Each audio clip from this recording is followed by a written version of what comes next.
बिस्मिल्लाहिर्रहमानिर्रहीम। 10th class lecture 2F। इसके अंदर हमने एक्सरसाइज 2.6 डिस्कस करनी है। क्वेश्चन नंबर 1 के दो पार्ट्स हैं, पार्ट नंबर 2 और पार्ट नंबर 3। मैंने पार्ट नंबर 1 भी यहाँ पे लिखा है। पहले हम सिंपल जोन सा है वो क्वेश्चन डिस्कस करते हैं, फिर उसके बाद उसका सेकंड और थर्ड पार्ट जोन सा है वो हम डिस्कस करेंगे। ठीक है। क्वेश्चन नंबर 1 में ये कहता है कि यूज़ सिंथेटिक डिवीजन। एक तो हमें सिंथेटिक डिवीजन का मेथड यूज़ करना है और हमने मालूम करना है, एक तो क्वोशंट फाइंड करना है और दूसरा रिमाइंडर हमने फाइंड करना है। ठीक है। जब एक्स के plus 7x minus 1 divides x plus 1। Solution में हम इसको इस तरह से लिखेंगे, इसको पी ऑफ एक्स कहेंगे, polynomial of x variable, that is equals to x square plus 7x minus 1। अब इसमें देखें तो जो डिसेंडिंग ऑर्डर में कोई भी टर्म मिसिंग नहीं है, यानी एक्स स्क्वायर के बाद एक्स है, फिर कांस्टेंट टर्म है। अब सिंथेटिक डिवीजन करते कैसे हैं? सिंथेटिक डिवीजन में हम जो उनसे हैं इनके जो कोफिशिएंट्स हैं उनको हम यहाँ पे लिखा करते हैं। एक्स स्क्वायर का कोफिशिएंट क्या है 1, एक्स का कोफिशिएंट है 7 और कांस्टेंट टर्म जो है वो -1। ठीक है। अब इसके लिए हम एक तो स्केल का यूज़ करेंगे हम यहाँ पर थोड़ा सा, ताकि प्रॉपर तरीके से हम इसको लिख सकें। ठीक है। और इस तरह से हमने एक्स एक्सिस, सॉरी यहाँ तो एक्स वाई एक्सिस नहीं होंगे, लेकिन ये सिंथेटिक डिवीजन का मेथड है, इसके अंदर हम इस तरह से यूँ ड्रॉ करेंगे। अब आप देखें जिससे हमने डिवाइड करना है वहाँ से हमने एक्स की वैल्यू निकालनी है। लाइक यहाँ पर हम लिखते हैं कि एक्स प्लस 1 इक्वल्स टू 0, तो एक्स की वैल्यू क्या आ गई हमारे पास -1, यानी हमने इसको -1 से सॉल्व करना है। राइट। अब देखें जो फर्स्ट, अब सिंथेटिक डिवीजन क्या होती है इसको ज़रा समझना है। जो फर्स्ट वैल्यू है इसको तो आप एज इट इज़ जो सा है वो तरह आएगी वैल्यू, जहाँ पे 1 ऐसे ही आ जाएगा। ठीक है। अब हमने क्या करना है, अब हमने -1 को 1 से मल्टीप्लाई करना है, जो आंसर आएगा उसको हमने यहाँ लिखना है। -1 इंटू 1 क्या होता है -1, वो यहाँ आ गया। ठीक है। अब इन दोनों को सिंप्लीफाई करना है, प्लस माइनस जिसके साथ कोई साइन ना हो प्लस होता है, प्लस माइनस माइनस करना है, 7 में से 1 माइनस करेंगे तो 6 आएगा। ठीक है। अब पहले हमने -1 को 1 से मल्टीप्लाई किया, उसका आंसर यहाँ लिखा। अब -1 को 6 से मल्टीप्लाई करेंगे और उसका आंसर यहाँ लिखेंगे। तो -1 को जब 6 से मल्टीप्लाई किया तो क्या आया -6। ठीक है। अब हमने इन दोनों को सिंप्लीफाई करना है, माइनस माइनस प्लस करना तो प्लस है, लेकिन साइन कौन सा आएगा, माइनस का साइन आएगा। तो यहाँ पर एक और चीज़ कौन सी है, ये जो लास्ट कौन सी वैल्यू होगी ये वाली। ठीक है। तो इसको हम इस तरह से थोड़ा सा ड्रॉ कर लेंगे। ये रिमाइंडर कहलाता है हमारा, जो लास्ट में जो बचता है दिस वन, ये क्या कहलाएगा, ये रिमाइंडर कहलाएगा। तो हम यहाँ पे लिख सकते हैं कि रिमाइंडर इज इक्वल्स टू -7। अच्छा, ये जो सी वैल्यू है दैट इज़ क्वोशंट है। तो क्वोशंट को कैसे लिखते हैं, क्वोशंट इज इक्वल्स टू, इसको क्यू ऑफ एक्स कहते हैं, और वो इक्वल टू क्या है, यहाँ से स्टार्ट करेंगे रिमाइंडर के बाद वाले। ये कांस्टेंट टर्म है, ये एक्स का कोफिशिएंट है, इससे आगे कोई होता तो वो एक्स स्क्वायर का कोफिशिएंट होता, उससे आगे कोई होता तो एक्स क्यूब का कोफिशिएंट होता। तो लेकिन ये जो सा है, ये दो जो वैल्यूज़ बची हैं, पहला क्या है 6 कांस्टेंट है, और ये एक्स का कोफिशिएंट, और एक्स का कोफिशिएंट क्या है 1 है। तो इसको लिखेंगे एक्स प्लस 6। तो ये हमारे पास क्या आ गया, इसका जो सा क्वोशंट आ गया। ठीक हो गया। अब हम इसका सेकेंड पार्ट डिस्कस करते हैं। ठीक है। सेकेंड पार्ट में देखें हमारे पास क्या दिया था क्वेश्चन जी, 4x³ -5x प्लस 15, और इसको डिवाइड कर रहे हैं, डिवाइड्स x प्लस 3 से। ठीक है। बिल्कुल सेम उसी तरह से इसका भी स्टार्ट लेंगे। हमने भी इसको उसी तरह से सबसे पहले सॉल्यूशन में, ये क्या है, ये p ऑफ x है, polynomial of x variable, that is 4x³। अब यहाँ पर देखें जो टर्म मिसिंग है, x³ के बाद एक्स स्क्वायर होना चाहिए था, वो नहीं है, तो हम लिखेंगे प्लस 0x²। मतलब जो टर्म मिसिंग होगी हम ये अज्यूम करेंगे कि उसका कोफिशिएंट क्या था, 0 था, जिसकी वजह से वो टर्म नहीं है, 0 एक्स स्क्वायर से मल्टीप्लाई होगा तो 0 हो जाएगा, इसलिए यहाँ नहीं लिखी हुई। फिर उसके बाद एक्स टर्म मौजूद है, लिखेंगे -5x और लास्ट में क्या हो गया +15। ठीक है, अब हम इसके तमाम के कोफिशिएंट्स यहाँ लिखते हैं क्योंकि हमने सिंथेटिक डिवीजन यूज़ करनी है। तो एक्स क्यूब का कोफिशिएंट क्या है 4, एक्स स्क्वायर का कोफिशिएंट 0, एक्स का कोफिशिएंट -5 और कांस्टेंट टर्म हमारे पास है 15। ठीक है, तो इसको स्केल की मदद से हम यहाँ पर लाइन ड्रॉ कर लेते हैं सिंथेटिक डिवीजन के लिए। ठीक है,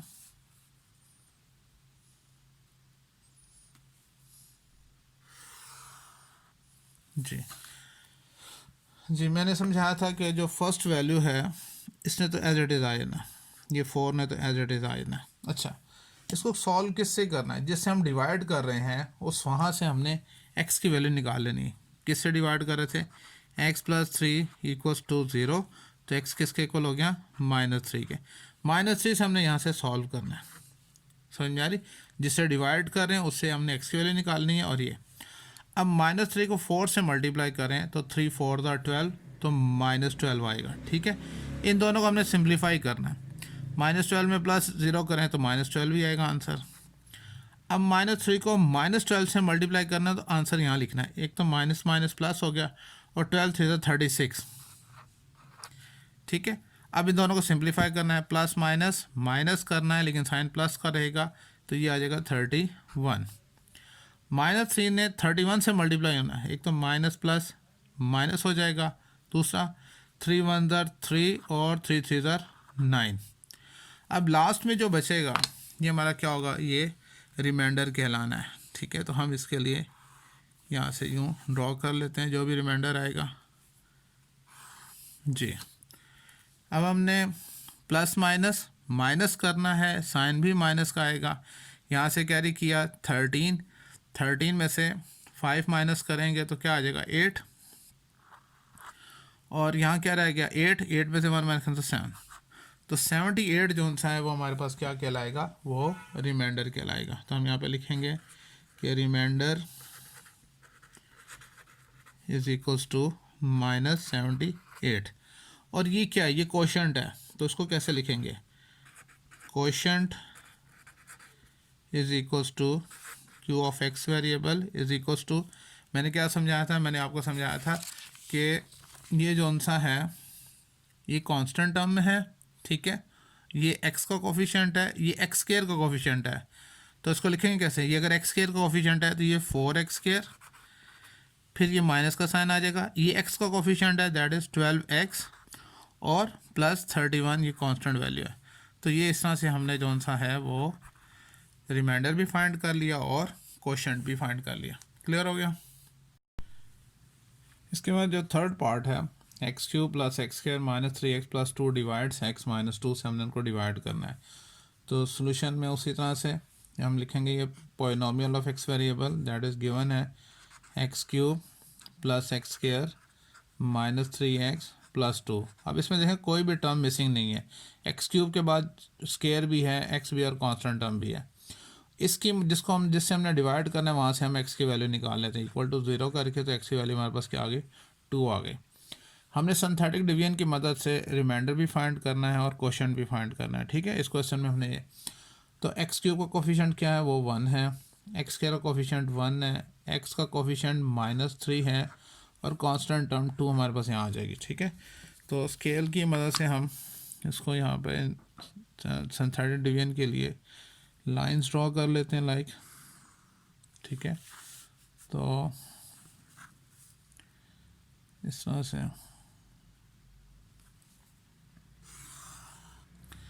अच्छा जी ठीक हो गया जी।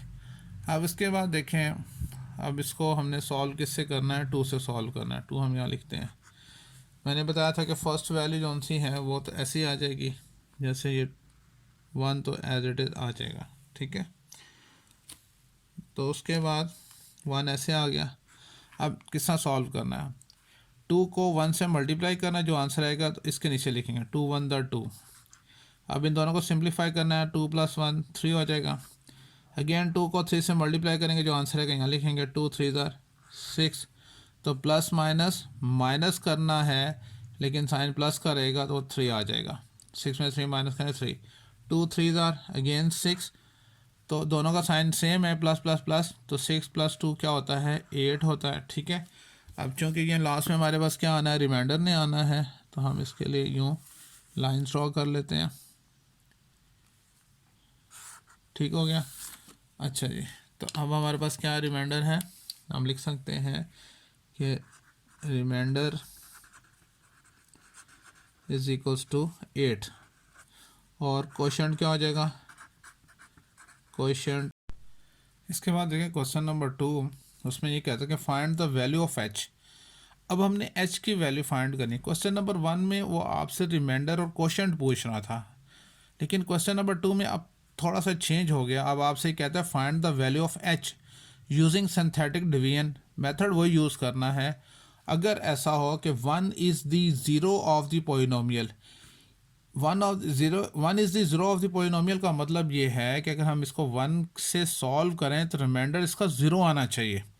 Reminder should be equal to zero, मतलब ये जो सा 1 है, हम ये इसको अगर वापस x इज इक्वल टू 1 करें और फिर 1 इस तरफ लें तो x-1 बेसिकली ये बनेगा, which is called the root of the equation. जिससे अगर ये रूट है, सॉरी ये फैक्टर है, फैक्टर ऑफ द इक्वेशन, तो इसका मतलब है कि रिमाइंडर क्या होगा, वो ज़ीरो होगा। ठीक है, तो सोल्यूशन में हम इसको सॉल्व करते हैं। उसी तरह से ये जो सा है, इसको हम पोलिनोमियल ऑफ एक्स वेरिएबल, और एक्स क्यूब से ये स्टार्ट हो रहा है, और इसके डिसेंडिंग ऑर्डर में हमने देखते जाना है। एक्स क्यूब के बाद एक्स स्क्वायर की वैल्यू गिवन है, इसका मतलब वो ठीक है, फैक्टर ये वाला टर्म मौजूद है, लेकिन इसके बाद जो नेक्स्ट टर्म एक्स वाली मौजूद नहीं है, तो फिर हम एज्यूम कर लेंगे वो जो होगा वो 0x होगा और +11। ठीक है ना, ये आपने बस इस चीज़ का ख़ास ख्याल रखना है। अब हमने इसकी मदद से हमने इसको सॉल्व करना है। एक्स क्यूब का कोफिशिएंट क्या है 1, एक्स स्क्वायर का कोफिशिएंट है -2h, एक्स का कोफिशिएंट है 0, और कांस्टेंट टर्म है हमारे पास 11। 1 से हमने इसको सॉल्व करना है। स्केल की मदद से हम पहले लाइन्स ड्रॉ कर लेते हैं, थोड़ा आसान हो जाएगा हमारे लिए। ठीक है, तो यहाँ पर लाइन्स ड्रॉ कर देते हैं।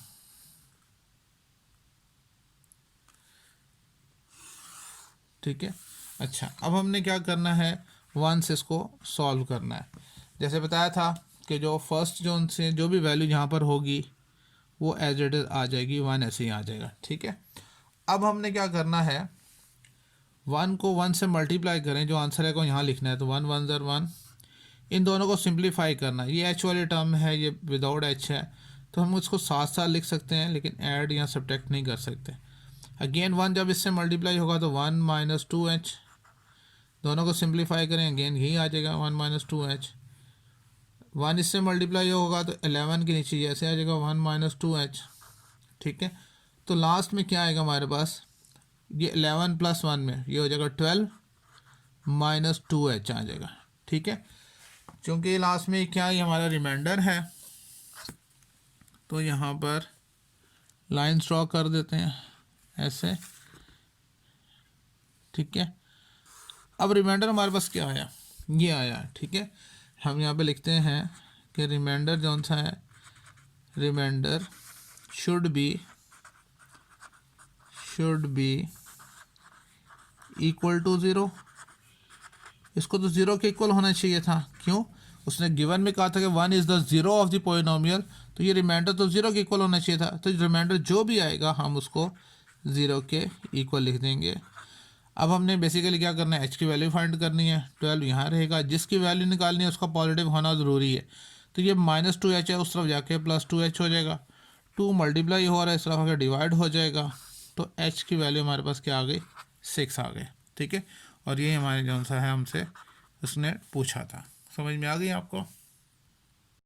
इसके बाद क्वेश्चन नंबर 3 देखें। क्वेश्चन नंबर 3 में कहता है use synthetic division to find the values of l and m. एक तो हमने एल की वैल्यू फाइंड करनी है, दूसरा उसने कहा कि एम की वैल्यू फाइंड करें, और साथ में ये भी कहता है कि ये जो x+3 और x-2 हैं are the factors of the polynomial x³ + 4x² + 2lx + m।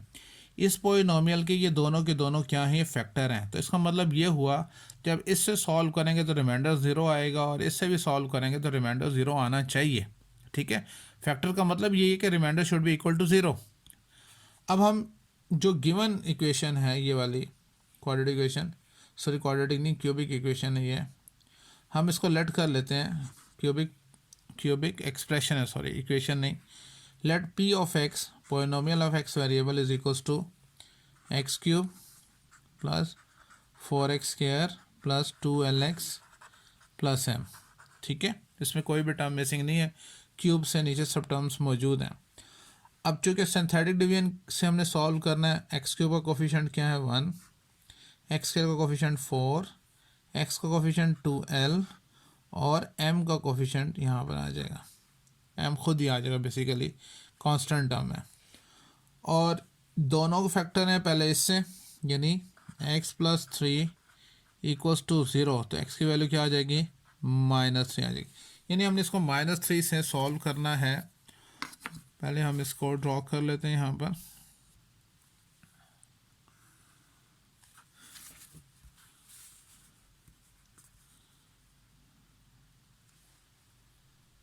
तो इसमें से जी अब हमने इसको सॉल्व करना है। देखिए यहाँ पे किससे, -3 से।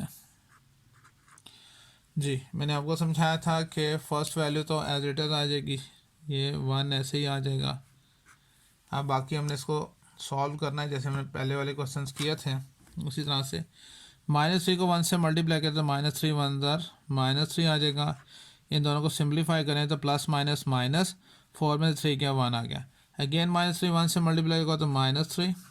अब ये दोनों ऐड या सब्ट्रैक्ट नहीं हो सकते, ये एल वाली टर्म है, ये इसके बगैर है, तो लिखेंगे 2l - 3। अब -3 इन दोनों से मल्टीप्लाई होगा तो -3 जब 2l से मल्टीप्लाई होगा तो -6l हो जाएगा, और -3 जब इससे होगा तो माइनस माइनस प्लस 3 3 9 आ जाएगा, ठीक है। तो लास्ट में हम इससे जो सा है यहाँ से रिमाइंडर हमारे पास आ जाएगा, ठीक है। और रिमाइंडर क्या आएगा कि m - 6l + 9, ठीक है। तो इसके लिए हम वही स्टेटमेंट लिखेंगे, remainder should be equal to 0, remainder should be equal to 0। Remainder को 0 के इक्वल होना चाहिए था, तो ये m - 6l + 9 इक्वल टू 0, तो हमारे पास आ जाएगा m - 6l = -9। ये हमारे पास एक इक्वेशन बन जाएगी, इक्वेशन 1, ठीक है। अब हमने अगेन फिर ये सारा लिखना है, ठीक है। और अब जो सेकंड फैक्टर था उससे हमने इसको सॉल्व करना है और इस तरह से रिमाइंडर से एक और इक्वेशन बनानी है, ठीक है जी। अगेन वैसे लिखेंगे 1 4 2l और m, ठीक है। और उसी तरह से इसके लिए सिंथेटिक डिवीजन जो कि हमने इसके लिए करनी है, तो यहाँ पर हम ड्रॉ कर लेते हैं लाइंस, और यहाँ पर भी आ जाएगा। लास्ट रिमाइंडर के लिए भी एक एक्सपेक्टेड लाइन ड्रॉ कर लेते हैं, जो भी रिमाइंडर आएगा हम उसको यहाँ पे ट्रीट कर लेंगे, ठीक है, ऐसे। अच्छा जी, अब हमने किससे सॉल्व करना है। अब हमारे पास जो उसने सेकंड फैक्टर दिया था x - 2, यहाँ से x की वैल्यू निकाल लेते हैं, यानी x - 2 = 0, तो x = क्या हो जाएगा 2, यानी इसको 2 से सॉल्व करना है, ठीक हो गया। अच्छा जी, तो फर्स्ट वैल्यू तो एज इट इज़ आ जाएगी, 1 तो ऐसे आ जाएगा, ठीक है। अब क्या करेंगे, हम 2 से 1 को मल्टीप्लाई करेंगे, जो आंसर आएगा उसको यहाँ लिखेंगे 2 1 2, दोनों को सिंप्लीफाई किया, प्लस प्लस प्लस 4 + 2 6, अगेन 2 से 6 को मल्टीप्लाई करें 2 6 12, ये दोनों ऐड नहीं हो सकते, लेकिन यूँ लिखेंगे 2l + 12। 2 जब इससे मल्टीप्लाई होगा दोनों से, 2 2 4l + 2 12 24, और इन दोनों को हम कैसे लिखेंगे, m + 4l + 24। अगेन वही लिखेंगे कि remainder should be equal to 0, remainder should be should be equal to 0 remainder. तो ये जो रिमाइंडर है m plus 4l plus 24 equals to 0, ठीक है, इसको हमने ये लिख दिया, ठीक। तो प्लस 24 को उस तरफ ले जाते हैं तो क्या हो जाएगा, m plus 4l is equals to minus 24, और ये हमारे पास दो सेकंड इक्वेशन आ गए, ठीक है। अब हमने इन दोनों इक्वेशंस को सॉल्व करना है आपस में और l और m की वैल्यू निकालनी है। ये भी प्लस m है, ये भी प्लस m है, दोनों को सब्ट्रैक्ट करते हैं, m कैंसिल हो जाएगा, l की वैल्यू आ जाएगी, और l की वैल्यू दोबारा 1 या 2 में से किसी में पुट करेंगे तो हमारे पास क्या आ जाएगी, वो m की वैल्यू आ जाएगी, ठीक है। देखिए इसके बाद हमारे पास ये दोनों इक्वेशंस 1 और 2 हैं, हमने क्या करना है, इनको सब्ट्रैक्ट करना है, ठीक है। सब्ट्रैक्ट इक्वेशन 2 फ्रॉम इक्वेशन 1, तो हम यहीं पर इसको सब्ट्रैक्ट कर देते हैं, ठीक है। और सब्ट्रैक्शन में क्या होता है, नीचे वाले सारे साइन चेंज होते हैं, ये प्लस माइनस में, ये प्लस माइनस में, लेकिन ये माइनस प्लस में आ गया, तो क्या होगा यहाँ पर जो है m जो सा है वो तो कैंसिल हो जाएगा इसके साथ, ठीक है। तो minus minus plus, sign minus का आएगा, 10l हो जाएगा, is equals to plus minus minus करेंगे, लेकिन साइन प्लस करेगा, 24 में से 9 माइनस करें तो 15 आ जाएगा, ठीक है। -10 मल्टीप्लाई हो रहा है, उससे जाकर डिवाइड हो जाएगा, 15 ओवर -10, और ये कटिंग हो जाएगी, 5 3 दर 15, 5 2 दर 10, तो इस तरह से हमारे पास l की वैल्यू क्या आ गई, -3/2। ये वाला माइनस का साइन ऊपर प्लस के साइन से मल्टीप्लाई कर, माइनस प्लस माइनस हो जाएगा, और ये l की वैल्यू हमारे पास आ गई।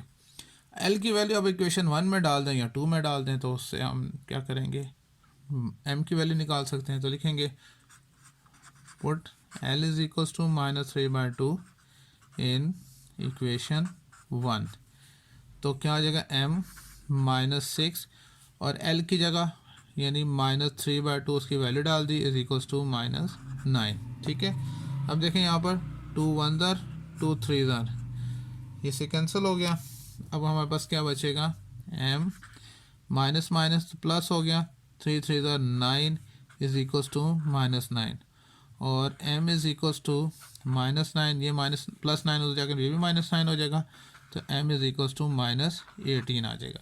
तो इस तरह से हमसे उसने दो वैल्यूज़ पूछी थी l और m की, तो देयर फॉर l क्या हो जाएगा, -3/2, और m क्या हो जाएगा, -18, तो ये इनके क्या है आंसर आ जाएंगे। क्लियर है। क्वेश्चन नंबर 4 जो सा है, कहता है solve by using synthetic division. अब हमने सॉल्व करना है, मतलब x की वैल्यूज़ निकालने, रूट्स फाइंड करने हैं। If 2 is the root of the equation, ये क्यूबिक इक्वेशन आपको दी हुई है, ठीक है। हम जानते हैं कि लीनियर इक्वेशन का 1 रूट होता है, क्वाड्रेटिक इक्वेशन के 2 रूट्स होते हैं, और ये क्या है, ये क्यूबिक इक्वेशन है जिसका एक रूट तो आपको उसने बता दिया है, बाकी 2 रूट्स हमने इसके मालूम करने हैं, ठीक है। और मेथड कौन सा यूज़ करना है, हमने सिंथेटिक डिवीजन वाला मेथड यूज़ करना है, ठीक है। उसी तरह से हम स्टार्ट करेंगे कि polynomial of x variable that is equals to x cube से स्टार्ट हो रहा है। अब देखें एक्स स्क्वायर नहीं है, इसका मतलब है एक टर्म मिसिंग है, तो उस लिखेंगे 0x²। उसके बाद x वाले टर्म है -28x, और लास्ट में क्या है, कांस्टेंट टर्म 48, ठीक है। और 2 जौन सा है उसने गिवन में हमें बता दिया है। सिंथेटिक डिवीजन का मेथड यूज़ करना है, उसी तरह से x³ का कोफिशिएंट 1, x का कोफिशिएंट 0, x का कोफिशिएंट -28 और 48, ठीक है। और हमने इसको सॉल्व करना है 2 से, तो यहाँ पर हम लाइन ड्रॉ कर लेते हैं, और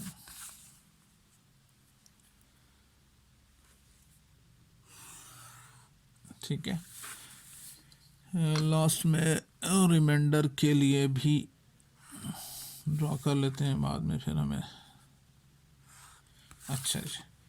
तो अब देखें यहाँ पर 2 इसका रूट बताया हुआ है, 2 से हमने इसको सॉल्व करना है, ठीक है। और पहली वाली वैल्यू मैंने बताया था कि ऐसे ही आ जाएगी, ठीक है, 1 ऐसे ही इसमें आ जाएगा, और ये आ गया 1। बाकी उसी तरह से 2 को 1 से मल्टीप्लाई करें तो हमारे पास क्या था, 2 1 था 2, वो यहाँ इसके नीचे लिखेंगे 0 के नीचे। इन दोनों को सिंप्लीफाई करें तो 2 आएगा, 2 2 4 यहाँ आ गया। प्लस माइनस माइनस करना है लेकिन साइन भी माइनस का ही आएगा, तो ये 24 हो जाएगा। 2 को जब 24 से मल्टीप्लाई करेंगे, साथ माइनस है तो माइनस प्लस माइनस हो गया, और ये क्या हो जाएगा, 48 हो जाएगा, और रिमाइंडर क्या आएगा, 0 आएगा। जिससे ये साबित हो गया, प्रूव हो गया कि 2 जो सा है वो इस इक्वेशन का क्या था, वो रूट है, क्योंकि रिमाइंडर क्या आया है, वो 0 आया। अब ये जो सी इक्वेशन बनी, यानी ये क्वाड्रेटिक इक्वेशन बन जाएगी, और वो क्या आएगी, ये कांस्टेंट टर्म है, ये x का कोफिशिएंट है, ये x स्क्वायर का कोफिशिएंट है, तो ये क्या बन जाएगा हमारे पास, x square plus 2x minus 24 और इक्वल टू 0। यूँ समझ लें कि सिंथेटिक डिवीजन के मेथड से हमने क्यूबिक इक्वेशन को रिड्यूस कर दिया क्वाड्रेटिक इक्वेशन में। अब इसकी मिड टर्म ब्रेक आसानी से हो सकती है। 24 को एक्स स्क्वायर से मल्टीप्लाई करें तो एक पेयर बन जाएगा, एक प्रोडक्ट पहले बना 24 एक्स स्क्वायर, अब इसका एक पेयर बनाएं जिसको मल्टीप्लाई करें तो यही आए, और प्लस या माइनस करें तो 2x आए, तो सिंपल है 6x और 4x। ठीक है, तो हम यहाँ पे लिखते हैं x square plus 6x minus 4x minus 24 equals to 0। x common आ गया, x प्लस 6 माइनस 4 कॉमन आया, x प्लस 6 इक्वल्स टू 0। तो x प्लस 6 मज़ीद कॉमन आ गया x माइनस 4 के साथ। अब ये दोनों 0 के इक्वल हैं, तो x plus 6 equals to 0, x minus 4 equals to 0। तो एक तो x की वैल्यू आ गई -6 और दूसरी x की वैल्यू आ गई 4। तो चूंकि उसने क्या था, सॉल्व करें, तो इसका सोल्यूशन सेट हम लिखेंगे, सोल्यूशन सेट, और वो क्या हो जाएगा हमारे पास जी, -6, 2 गिवन था और ये 4, तो इसके 3 रूट्स आए। क्यों 3 रूट्स आए, कि ये क्यूबिक इक्वेशन थी। ठीक है, समझ में आ गया आपको। इसके बाद देखें थर्ड पार्ट, अब उसने कहा है कि इसको भी हमने सॉल्व करना है कि -1 is the root of the equation. ठीक है, -1 इसका एक तो इसने रूट बता दिया, क्योंकि ये क्यूबिक इक्वेशन है, तो क्यूबिक इक्वेशन के 3 रूट्स आते हैं, बाकी 2 रूट्स हमने इसको सॉल्व करके निकालने हैं। ठीक है, वैसे स्टार्ट करेंगे हम कि ये polynomial of x variable that is equals to 4x cube minus x square minus 11x और -6। इसमें क्यूब के बाद डिसेंडिंग ऑर्डर में कोई भी टर्म मिसिंग नहीं है। ठीक है, अब चूंकि सिंथेटिक डिवीजन हमने यूज़ करनी है, तो एक्स क्यूब का कोफिशिएंट क्या है, 4 है। ठीक है, एक्स स्क्वायर का कोफिशिएंट है -1, एक्स का कोफिशिएंट -11 और कांस्टेंट टर्म -6। ठीक है, और इसको हमने सॉल्व कैसे करना है, -1 से हमने सॉल्व करना है, वो यहाँ पे लिख लेते हैं, और स्केल की मदद से सिंथेटिक डिवीजन के लिए हम लाइंस ड्रॉ कर लेते हैं। ठीक है, हाँ देखें यहाँ पर सबसे पहले ये लाइन ड्रॉ कर ली, उसके बाद हमने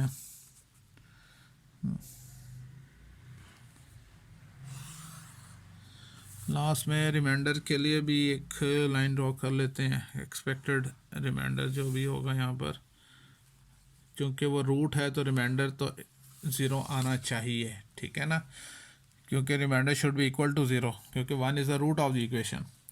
अब इसको सॉल्व करते हैं। ठीक है, देखें जी, पहली वैल्यू तो ऐसी आ जाएगी जिसके बारे में हमने कहा था 4 है। अब यहाँ पर तो 4 तो एज इट इज़ आ जाएगा। उसके बाद -1 4 से मल्टीप्लाई होगा, तो जो आंसर आएगा यहाँ लिखना है, तो 1 4 दर -4 हो जाएगा, minus minus plus sign minus का आएगा, -1 -5 से मल्टीप्लाई होगा तो माइनस माइनस प्लस, 1 5 दर 5। अच्छा, प्लस माइनस माइनस करेंगे, साइन भी माइनस का आएगा तो 6 आ गया, -1 -6 से मल्टीप्लाई होगा तो +6 आ जाएगा, और -6 +6 कैंसिल हो जाएगा, तो रिमाइंडर क्या आ गया, 0 आ गया। इससे प्रूव हो गया कि -1 इसका रूट है। अब यहाँ से एक क्वाड्रेटिक इक्वेशन बन जाएगी। ये कांस्टेंट टर्म है, ये x का कोफिशिएंट है, ये x स्क्वायर का कोफिशिएंट है, तो इट मीन ये क्या होगी, 4x स्क्वायर माइनस 5x और -6 इक्वल्स टू 0 आ गया। ठीक है, अब हमने इसकी उसी तरह से मिड टर्म ब्रेक करनी है, तो 6 4 24 होता है। ठीक है, 24x स्क्वायर। अब इसका एक पेयर बनाना है जिसको मल्टीप्लाई करें तो 24x² आए और प्लस या माइनस करें तो 5x आए जी। तो क्या हो सकता है, 6 4 का तो खैर बात हो चुकी है, उसके अलावा 24 12 2 का 24 होता है, और इसके अलावा क्या फैक्टर बन सकते हैं, हाँ जी, जिनको प्लस या माइनस करें तो 5x आए। इसके बनेंगे 8x और 3x, ठीक है। 8x में 3x माइनस कर दें तो 5x आ जाएगा। तो लिखेंगे हम यहाँ पर 4x² minus 8x plus 3x minus 6 equals to 0। इनमें 4x कॉमन आ गया तो x माइनस 2 प्लस 3 कॉमन आया तो x minus 2 equals to 0। x minus 2 और x माइनस 2 मज़ीद कॉमन आ गए तो 4x प्लस 3 इक्वल्स टू 0। ये दोनों ज़ीरो के इक्वल हैं, मतलब x माइनस 2 इक्वल्स टू 0 और 4x प्लस 3 इक्वल्स टू 0। तो एक तो x की वैल्यू आ गई 2, ठीक है, और दूसरा 4x इज़ इक्वल्स टू -3 और x इज़ इक्वल्स टू -3/4। तो ये इसका दूसरा रूट भी आ गया। तो इस तरह से हमारे पास सोल्यूशन सेट क्या बन जाएगा हमारे पास, हम लिखेंगे यहाँ पर solution set that is equal to जी, एक आ गया -3/4, दूसरा आ गया -1 जो गिवन था, और 2 एक और। तो ये इसका आंसर आ गया, ठीक है, क्लियर हो गया। इसके बाद जो क्वेश्चन नंबर 5 है, सेम क्वेश्चन नंबर 4 की तरह है। क्वेश्चन नंबर 4 में उसने क्यूबिक इक्वेशन दी थी, लेकिन इसमें उसने जो सी है डिग्री 4 इक्वेशन दी हुई है, और हमसे कहता है कि आपने इसको सॉल्व करना है सिंथेटिक डिवीजन से। 2 रूट्स उसने बता दिए हैं, तो इसका मतलब है बाकी 2 रूट्स हमने इससे फाइंड करना है। ये डिग्री 4 इक्वेशन है, इसको पहले रिड्यूस करेंगे डिग्री 3 में एंड देन रिड्यूस करेंगे डिग्री 2 में, जिसको क्वाड्रेटिक इक्वेशन कहते हैं, और फिर उससे जो सा है मिड टर्म ब्रेक करके हम उसको सॉल्व करेंगे, ठीक है। स्टार्ट वैसे ही हम लेंगे, हम इसको कहेंगे ये polynomial of x variable that is equals to x4। अब देखें इसके डिसेंडिंग ऑर्डर में देखें तो क्यूब वाली टर्म नहीं है, तो लिखेंगे प्लस 0x3, फिर स्केयर -10x², फिर x वाली टर्म भी नहीं है, प्लस 0x और प्लस 9। इस तरह से हम इसको लिखेंगे। अब इनके कोफिशिएंट्स को यहाँ लिखते हैं। x4 का कोफिशिएंट 1 0 -10 0 और 9, ठीक हो गया। अब हम स्केल की मदद से यहाँ पर इसका जो सा है सिंथेटिक डिवीजन हमने करनी है, तो लाइन ड्रॉ कर लेते हैं।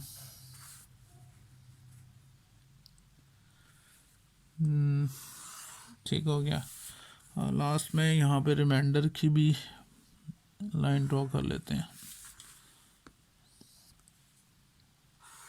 ठीक है। अब देखें यहाँ पर उसने 2 रूट्स दिए हैं, एक 1 और 3, दोनों को हमने यूज़ करना है। पहले 1 से सॉल्व करते हैं, ठीक है, 1 से सॉल्व करते हैं, और जैसा कि हम फर्स्ट क्वेश्चन से ही कहते आ रहे हैं कि पहली वाली वैल्यू एज इट इज़ आ जाएगी नीचे, ठीक है। तो हमने यहाँ पे लिख लिया 1 आ गया। 1 1 ज़र 1, दोनों को सिंप्लीफाई करें तो 1 आता है। 1 1 ज़र 1, दोनों को सिंप्लीफाई करें तो -9 आएगा। 1 9 ज़र -9 होगा, दोनों को सिंप्लीफाई करें तो -9 आएगा, और 1 -1 से मल्टीप्लाई करें तो -9 आएगा। तो आप देखेंगे कि +9 और -9 रिमाइंडर क्या आया है, 0 आ गया, ठीक है। अच्छा, अब इस क्वेश्चन में हमने इसी को कंटिन्यू करना आगे, ठीक है, इसी को आगे कंटिन्यू करेंगे, और साथ ही दूसरे रूट से भी हम इसको सॉल्व करेंगे, ठीक है।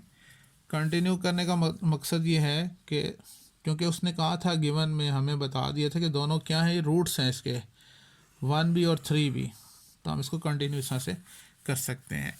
इसका रिमाइंडर यहाँ पर आएगा, आना चाहिए, और वो भी आना चाहिए क्या, 0 आना चाहिए। Remainder should be equal to 0 आना चाहिए। रीज़न क्या है, क्योंकि दोनों के दोनों उसके क्या हैं, रूट्स हैं, ठीक है। अच्छा जी, पहली वाली वैल्यू इसकी भी 1 एज इट इज़ यहाँ पर नीचे आ जाएगी, ठीक है। और अब की बार जो सा हमने सॉल्व किससे करना है, पहले हमने 1 से सॉल्व किया था, अब हमने 3 से सॉल्व करना है। 3 1 ज़र 3, दोनों को सिंप्लीफाई किया 4 आ गया, 3 4 12, दोनों को सिंप्लीफाई करेंगे तो +3 आएगा, सॉरी कि प्लस माइनस माइनस करेंगे, साइन बड़ी अमाउंट वाला प्लस का साइन है, 3 3 9 यहाँ हो गया, और -9 और +9 रिमाइंडर क्या हो गया, 0 हो गया। तो ये तो एक चीज़ प्रूव यहाँ से ये हो गई कि 1 और 3 दोनों के दोनों इसके क्या हैं, रूट्स हैं। यहाँ से क्वाड्रेटिक इक्वेशन बनती है, ये कांस्टेंट टर्म है, ये 4x का कोफिशिएंट है, ये 1x² का कोफिशिएंट है। तो नाउ हम लिख सकते हैं यहाँ पर x² + 4x + 3 = 0। इसके मिड टर्म ब्रेक करें तो x² + 3x + x + 3 = 0। First to में x कॉमन आ जाएगा, x + 3, इनमें +1 कॉमन आएगा, x + 3 = 0। x + 3 दोनों में मज़ीद फिर कॉमन आ जाएंगे, x + 1 = 0। तो दोनों फैक्टर 0 के इक्वल हैं, तो x + 3 = 0 और x + 1 = 0। तो एक तो x की वैल्यू आ गई -3 और दूसरी आ गई -1, सॉरी ये -1 है, थोड़ी सी मिस्टेक हो गई है, हमने बिल्कुल साथ जोड़ दिया इसको, माइनस सेपरेट रहे तो अच्छा है। तो बेसिकली क्या हुआ, -1, ठीक है। तो हम अब इसका सोल्यूशन सेट लिख सकते हैं। सोल्यूशन सेट क्या आएगा, सोल्यूशन सेट देखें, +1 और -1, जिसको हम यूँ लिख सकते हैं +-1, और 3 है और ये -3 है, तो इसको भी लिख सकते हैं +-3। क्योंकि ये डिग्री 4 इक्वेशन थी, इसके 4 आंसर हैं, तो ये इसका आंसर आ गया। उम्मीद है आज का लेक्चर आपको समझ में आया होगा। अगर कोई प्रॉब्लम अगर हुई आपको तो आप ज़रूर डिस्कस करें। अल्लाह हाफिज़।